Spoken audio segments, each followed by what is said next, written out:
চলেন শেষটা শুনায়া দিয়া শেষ করতেছি। লম্বা হাদিস আমি শর্ট করতেছি, তাহকিক উলামা একরাম করে নিয়ে আমি শুনায়া দিয়া যেতেছি আপনাদেরকে। নফকা দুইটা হবে, প্রথমটাকে বলে কিয়ামতের জন্য, দুইবার সিংহায় ফু হবে, একবার ধ্বংসের জন্য, দ্বিতীয়টা হবে নফকাতুন নুশুর বলে এটাকে। দ্বিতীয়টা আমাদেরকে কবর থেকে উঠানের জন্য হবে।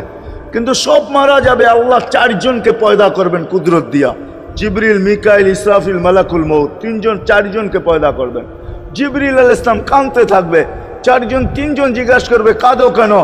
এখনই ইসরাফিলকে সিংহায় ফু দেওয়ার হুকুম হবে নফকাতুন নুশুরের জন্য, আমাকে হুকুম হবে বন্ধুকে নিয়ে আসো মাকামে মাহমুদে, আমি মৃত্যুর পরেই ভুলে গেছি ওনার কবর কোথায়।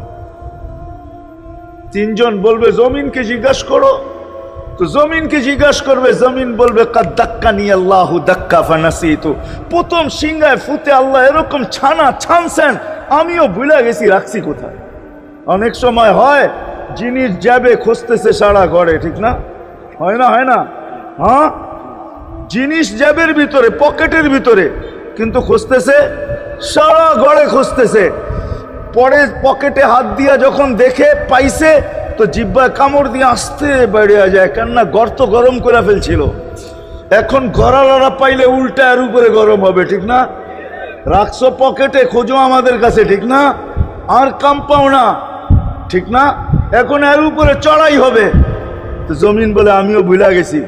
ওই দিন আল্লাহ রসুলের কবর থেকে নূর বাহির হবে, নূর নূর নূর নূর, হাত্তা ইয়াসাদ আরশার রহমান, আল্লাহর আরশ পর্যন্ত পৌঁছবে, হুকুম হবে নিয়ে আসো।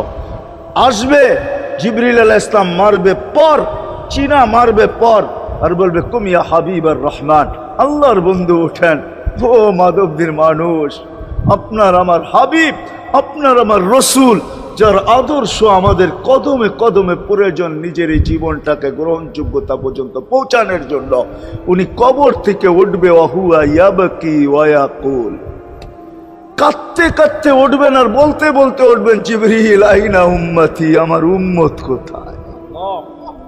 হায় হায় হায়। আসেন আজকে এই সিরত কনফারেন্স থেকে আমি তো আপনাদেরকে বুঝাইতেছি, আমার মন চায় জিনদেরকেও বুঝাই, ওদেরকে পাইলে ওদেরকে পায়ে ধরা বুঝাইতাম। জিন ইনসানকে বলতেছি, আসেন আজকে এই মজমার থেকে নবীর আদর্শ শিখেন। নবী আল্লাহ পাওয়া শুধু নবীর আদর্শের ভিতরে। এই জন্য আল্লাহ বলছে লাকাদ কানা লাকুম ফি রাসূলিল্লাহি উসওয়াতুন হাসানাহ লিমান কানা